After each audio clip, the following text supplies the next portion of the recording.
विधि के विधान को कोई ठीक ठीक समझ नहीं सकता। जिसके पास प्रचुर परिणाम में भोजन पदार्थ है उसमें पाचन शक्ति नहीं है, और जिसमें पाचन शक्ति है उसे भोजन नहीं मिलता। बड़ा विचित्र खेल है भगवान का। एक विद्वान है ऐसे अद्भुत, घर में खाने की व्यवस्था नहीं, और जिसमें न विद्या है, न बुद्धि है, न तेज है, न बल है, अपार धन वैभव। भगवान की लीला बड़ी विचित्र है। आवश्यकता से अधिक अर्थ भरा पड़ा है। जहां संतान है वहां धन नहीं है, और बड़े धनी है और एक को लड़का नहीं। बड़ा विचित्र भगवान का खेल है। कभी ब्रह्मा जी की सृष्टि रचना में बड़ी भारी भूल देख रहे हैं। देखिए स्वर्ण कितना सुंदर है, अगर उसमें सुगंध होती तो ब्रह्मा जी भूल गए। अगर स्वर्ण में सुगंध दे देते तो क्या कहना था। ईख के डंडे में जब इतनी मिठास है तब यदि उसमें फल लगता तो कितना बढ़िया होता। सोने में सुगंध नहीं दी, ईख में कोई फल नहीं दिया। ब्रह्मा जी बड़ी भूल कर गए। जब चंदन की लकड़ी में इतनी सुगंध है तो उसमें फूल होता, चंदन का फूल, तो कितना बढ़िया होता। ये भी ब्रह्मा जी भूल गए।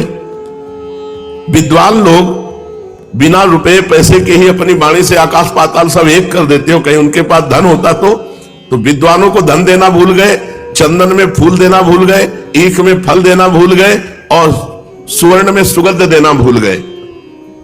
जितने भारी विद्वान होंगे उतने दरिद्री होंगे, धन की कमी।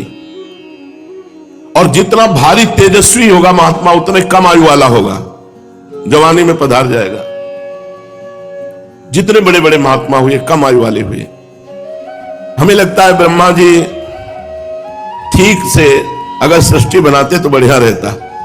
किसी कवि ने कहा कि गंधा सुवर्णे फल मिक्षु दंडे नाकारी पुष्पम खलु चंदनेशु विद्वान धनाढ्यो न तो दीर्घ जीवी धातु पुरा कोपि न बुद्धि दधो भूत। ब्रह्मा जी हमें लगता है जल्दी में गड़बड़ी कर गए। ब्रह्मा जी जरूर ही ये गड़बड़ी कर गए। विद्वानों को निर्धन नहीं बनाना चाहिए, विद्वानों को धनी बनाना चाहिए।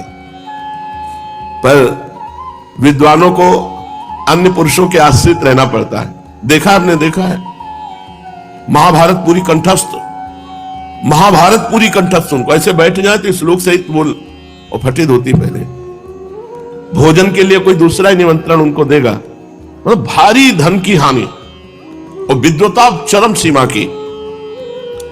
ऐसा ही कुछ महाप्रभु के घर में था। विद्वता ज्ञान वैराग्य भक्ति की मूर्ति है महाप्रभु। अब बूढ़ी मैया है, कोई पूर्व की प्रॉपर्टी नहीं है, अब ब्याह हो गया है तो अर्थ की आवश्यकता है। उस समय ऐसा नहीं था कि संस्कृत पाठशाला में बड़ी भारी दक्षिणा मिलती हो, जैसे अब पेमेंट सरकारी मिलते है। ऐसा नहीं था, अपनी अपनी पाठशाला है, कुछ जो कुछ उससे मिल गया। ऐसे कोई सरकारी पैसा थोड़ी मिलता था। अब ये तो कहो कि बड़ी सौम्य और सहनशील लक्ष्मी देवी थी, जो कभी अपनी कोई मांग ही महाप्रभु से नहीं की। जो कुछ घर में उसी से काम चला रहे। निमाई पंडित विद्वान थे, गुणवान थे, रूपवान थे, तेजवान थे, पर धनवान नहीं थे। सांसारिक धन नहीं था उनके यहां। निर्धनता का साम्राज्य था। किंतु निमाई पंडित को तनिक भी इसकी व्यथा नहीं थी कि मैं निर्धन हूं। उनके सामने किसी भी प्रकार की परिस्थिति उनको दुख नहीं दे सकती थी। यह भगवान में चित्त जोड़ने से होता है। निमाई को जरा भी परवाह नहीं थी कि हमारे घर में धन नहीं। उन दिनों योग्य और नामी पंडित देश विदेशों में अपने योग्य छात्रों के साथ भ्रमण करते थे। सदगृहस्थ ऐसे विद्वानों को धन दे दिया करते थे, पूजा करते थे, वस्त्र आदि दे दिया करते थे। कुछ विद्वानों ने निमाई से कहा कि आप भी थोड़ा भ्रमण करो, तो भ्रमण करने से कुछ विद्वता का प्रकाश होगा और धन मिल जाएगा, जिससे परिवार का पोषण होगा। तो निमाई की भी पूर्व बंगाल में भ्रमण करने की इच्छा हुई।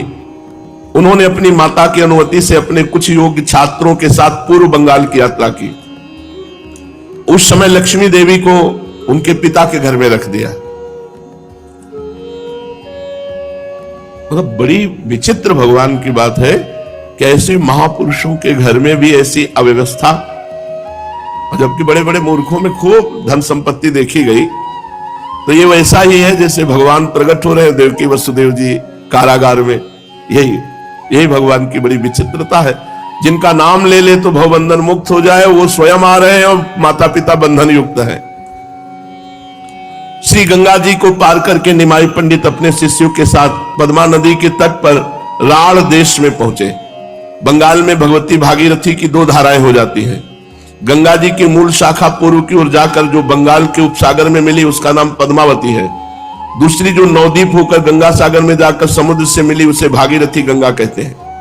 ब्रह्मपुत्र नदी के और दक्षिण तट से लेकर पद्मा नदी पर्यंत के देश को राढ़ देश कहते हैं। पहले बंगाल इसे ही कहते थे। उत्तर तट को गौड़ देश कहते थे। दक्षिण तट को बंगाल या राढ़ के नाम से पुकारते थे, आज जिसे पूर्व बंगाल कहते हैं। गौड़ देश वालों से बंग देश वालों का आचार विचार भी कुछ कुछ भिन्न था और अब भी है। निमाई पंडित ने पद्मा के किनारे किनारे पूर्व बंगाल के बहुत से स्थानों में भ्रमण किया। जो भी लोग इनका आगमन सुनते हुए यथाशक्ति भेंट लाकर इनको समर्पित करते। वहां के विद्यार्थी कहते, हम बहुत दिनों से आपकी प्रशंसा सुन रहे हैं। आपकी लिखी हुई व्याकरण की टिप्पणी बड़ी ही सुंदर है, हमें अपने पाठ में उससे बहुत सहायता मिलती है। कोई कहते हैं आपकी पदधूल से देश पावन बन गया। आपके प्रकांड पांडित्य की हम प्रशंसा ही मात्र सुनते थे, आपके गुणों की कौन प्रशंसा कर सकता है। इस प्रकार लोग भांति भांति से निमाई की प्रशंसा करते और पूजा करते। इनके साथियों को भय था कि पंडित जी यहां भी नवद्वीप की भांति चंचलता न कर दे, किंतु महाप्रभु देश काल को समझते थे। बहुत गंभीर बर्ताव। कई मास तक ये पूर्व बंगाल में भ्रमण करते रहे, किंतु 1 मिनट भी कभी चंचलता नहीं की। कई महीने गंभीर स्वभाव, एक गंभीर पंडित की भांति सदा बने रहते थे। इनसे जो जिस विषय का प्रश्न पूछता उसे उसी प्रश्न के अनुसार यथावत उत्तर देते। यहां इन्होंने वैष्णवों की कभी आलोचना नहीं की, उल्टा भगवत भक्ति का सर्वथा प्रचार किया। इन्होंने लोगों के पूछने पर भगवान नाम का महात्म्य बताया, भक्ति की श्रेष्ठता सिद्ध की और कलयुग में भक्ति मार्ग को ही सर्वश्रेष्ठ, सुलभ और सर्वोपयोगी बताया। किंतु ये बातें इन्होंने एक विद्वान पंडित की हैसियत से कही थी। जैसे विद्वानों से जो भी प्रश्न करो उसी का शास्त्रानुसार उत्तर दे देंगे। भक्ति का असली स्रोत तो इनका अभी अव्यक्त रूप से छिपा ही हुआ था, उसके प्रवाहित होने में अभी देरी थी। फिर भी इनके पांडित्यपूर्ण उत्तरों से राढ़ देशवासी श्रद्धालु मनुष्यों को बहुत लाभ हुआ। वे भगवान नाम और भक्ति के महत्व को समझ गए। उनके हृदय में भक्ति का एक नया अंकुर उत्पन्न हुआ, जिसे पीछे से गौरांग की आज्ञा अनुसार नित्यानंद प्रभु ने प्रेम से सींचकर पुष्पित, पल्लवित, फलान्वित बनाया। इस प्रकार ये शास्त्रीय उपदेश करते हुए राढ़ देश के मुख्य मुख्य स्थानों में घूमने लगे। शाम को अपने साथियों को लेकर के पद्मों में स्नान करते, घंटों एकांत में जल विहार करते रहते। लोग बड़े सत्कार से इन्हें खाने पीने की सामग्री देते। इनके साथी अपना भोजन स्वयं ही बनाते थे। इस प्रकार इनकी यात्रा के दिन आनंद से कटने लगे। एक दिन महामहिम निमाई पंडित एकांत स्थान में बैठे हुए थे। उसी समय एक तेजस्वी ब्राह्मण उनके समीप आया। ब्राह्मण के चेहरे से उसकी नम्रता, शीलता, पवित्रता और प्रभु प्राप्ति के लिए विकलता प्रकट हो रही थी। ब्राह्मण अपनी वाणी से निरंतर भगवान के सुमधुर नामों का उच्चारण कर रहा था। उसने आते ही इनके चरण पकड़ लिए और फूट फूट कर रोने लगा। इन्होंने उस ब्राह्मण को उठाकर गले से लगाया और अपना कोमल कर उसके अंग पर फेरते हुए बोले, आप ये क्या कर रहे हैं? आप तो हमारे पूज्य हैं, हम तो अभी बालक हैं, आप हमारे स्वयं पूजनीय हैं। ब्राह्मण इनके पैरों को पकड़े हुए निरंतर रुदन कर रहा था। वो कुछ सुनता ही न था, बस हिचकियां भर भर कर जोरों से रोता ही था। महाप्रभु ने आश्वासन देते हुए कहा, बताओ तो इस प्रकार रुदन क्यों कर रहे हो? तुम पर क्या विपत्ति आ गई? मंगलमय भगवान तुम्हारा भला करेंगे, मुझे अपने दुख के कारण को बताओ। प्रभु ने इस प्रकार बहुत आश्वासन जब दिया तो ब्राह्मण ने कहा, प्रभु मैं बड़ा ही अधम और साधन शून्य दीनहीन ब्राह्मण बंधु हूं। अभी तक इस संसार में मनुष्य का साध्य क्या है, उस तक पहुंचने का असली साधन कौन सा है, इस बात को नहीं समझ सका हूं। मैं सदा इसी चिंता में मग्न रहा करता था कि साध्य साधन का निर्णय कैसे हो। भगवान से नित्य प्रार्थना किया करता था कि भगवान मैं तुम्हारी स्तुति प्रार्थना कुछ नहीं जानता, आपको कैसे पुकारा जाता है ये बात भी नहीं जानता। इस दीनहीन कंगाल को आप स्वयं ही किसी प्रकार साध्य साधन का तत्व समझा दीजिए। अंतर्यामी भगवान ने मेरी प्रार्थना सुन ली। कल रात में मैं सो रहा था, स्वप्न में एक महापुरुष ने आकर मुझसे कहा, पूर्व बंगाल में जो आजकल निमाई पंडित भ्रमण कर रहे हैं उन्हें तुम साधारण पंडित ही ना समझो, वे साक्षात नारायण स्वरूप है। उन्हीं के पास तुम चले जाओ, वे तुम्हारी शंका का समाधान करके तुम्हें साध्य साधन का मर्म समझावेंगे। बस आंख खुलते ही मैं इधर चला आया हूं। आज मेरा जीवन सफल हुआ, मैं श्री चरणों के दर्शन करके कृतकृत्य हो गया। प्रभु तनिक मुस्कुराए और फिर धीरे धीरे तपन मिश्र से कहने लगे, इनका नाम तपन मिश्र था। महाभाग, आपके ऊपर श्री कृष्ण भगवान की बड़ी कृपा है, आपके अंतरात्मा अत्यंत पवित्र है, इसीलिए आप सभी में भगवत भाव करते हैं। मनुष्य जैसी भावना किया करता है वैसे ही रात्रि में स्वप्न देखता है। आप इस बात को सत्य समझें और किसी के सामने प्रकाशित न करें। तपन मिश्र ने हाथ जोड़कर कहा, प्रभु मुझे भुलाइए नहीं, अब तो मैं सर्वतोभावेन आपकी शरण में आ गया हूं, जैसे भी उचित समझे मुझे अपनाइए और मेरी शंका का समाधान कीजिए। प्रभु ने हंसते हुए पूछा, अच्छा तुम क्या पूछना चाहते हो, तुम्हारी शंका क्या है? दीन भाव से तपन मिश्र ने कहा, प्रभु इस कलिकाल में प्राचीन साधन जो शास्त्रों में सुने जाते हैं उनका होना तो असंभव है। समयानुसार कोई सरल सुंदर और सर्वश्रेष्ठ साधन बताइए और किसको साध्य मानकर उस साधन को करें। प्रभु थोड़ी देर चुप रहे, फिर बड़े ही प्रेम के साथ तपन मिश्र से बोले, विप्रवर, प्रभु प्राप्ति ही मनुष्य का मुख्य साध्य है। उसकी प्राप्ति के लिए प्रत्येक युग में अलग अलग साधन होते हैं। सतयुग में ध्यान ही मुख्य साधन समझा जाता था। त्रेता में बड़े बड़े यज्ञों के द्वारा उस यज्ञ पुरुष भगवान की अर्चना की जाती थी। द्वापर में पूजा अर्चा के द्वारा प्रभु प्रसन्नता समझी जाती थी। किंतु कलयुग में केवल भगवान नाम जप, भगवान नाम कीर्तन से ही भगवत प्राप्ति है। कृते अध्यायतो विष्णु त्रेतायाम यजतो मखई द्वापरे परिचर्यायाम कलौ तद्धरि कीर्तनात्। कलयुग में केवल नाम जप नाम कीर्तन से भगवत प्राप्ति है। त्रेता में यज्ञों के द्वारा, सतयुग में ध्यान के द्वारा, द्वापर में पूजा के द्वारा, कलयुग में केवल भगवान नाम जप भगवान कीर्तन। बस सब साधनों को छोड़कर हरिनाम का ही आश्रय पकड़ना चाहिए।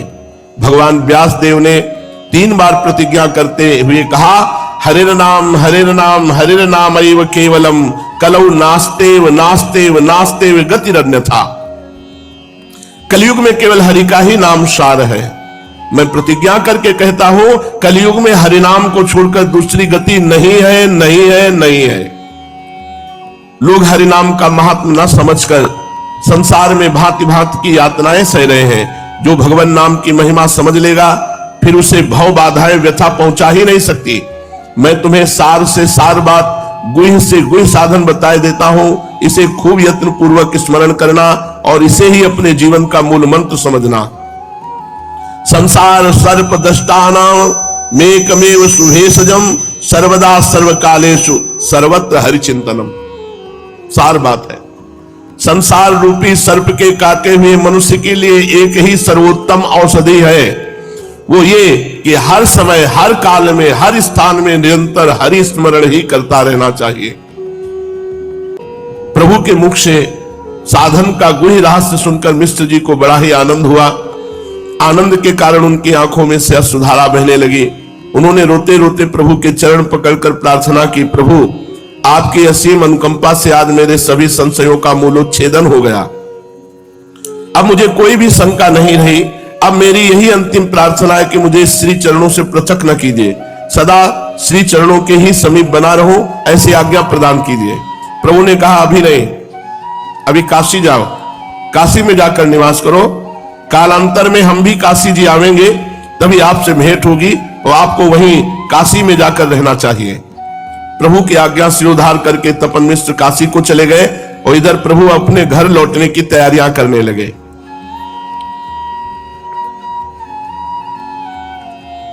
बड़े बड़े महापुरुषों के जीवन में बड़े बड़े दुख आए हैं। अब जब कुछ धन और कुछ भोग सामग्री लेकर लौटे महाप्रभु, तो लक्ष्मी देवी जो प्राण प्रिय पत्नी है, गृह कार्य में दक्ष है, पति के मनोनुकूल है, पवित्र भार्या है, मीठी वाणी है और नाम भी लक्ष्मी है। सचमुच ये निमाई की लक्ष्मी है। पिता के घर में छोड़ गए थे, अब भगवान का ऐसा कि इनके हृदय में कह नहीं पाई थी, लेकिन पति के वियोग का बहुत प्रभाव पड़ा। जाते समय निमाई कह गए थे कि दुखी होने की बात नहीं है, मैं जा रहा हूं, शीघ्र लौट कर आऊंगा, कोई बहुत दिनों के लिए थोड़ी जा रहा हूं। लेकिन शायद वियोग इसलिए था कि लक्ष्मी देवी को महाप्रभु का दोबारा दर्शन नहीं होना था। जब महाप्रभु लौट के आए तो पता चला लक्ष्मी देवी के प्राण छूट गए। अभी तो नया विवाह हुआ था। लक्ष्मी देवी पति के वियोग में खिन्न चित्त से दिन गिनने लगी। उन्हें पति के बिना यह संपूर्ण संसार सुना ही सुना दृष्टिगोचर होने लगा। उन्हें संसार में पति के सिवा प्रसन्न करने वाली कोई भी वस्तु नहीं थी।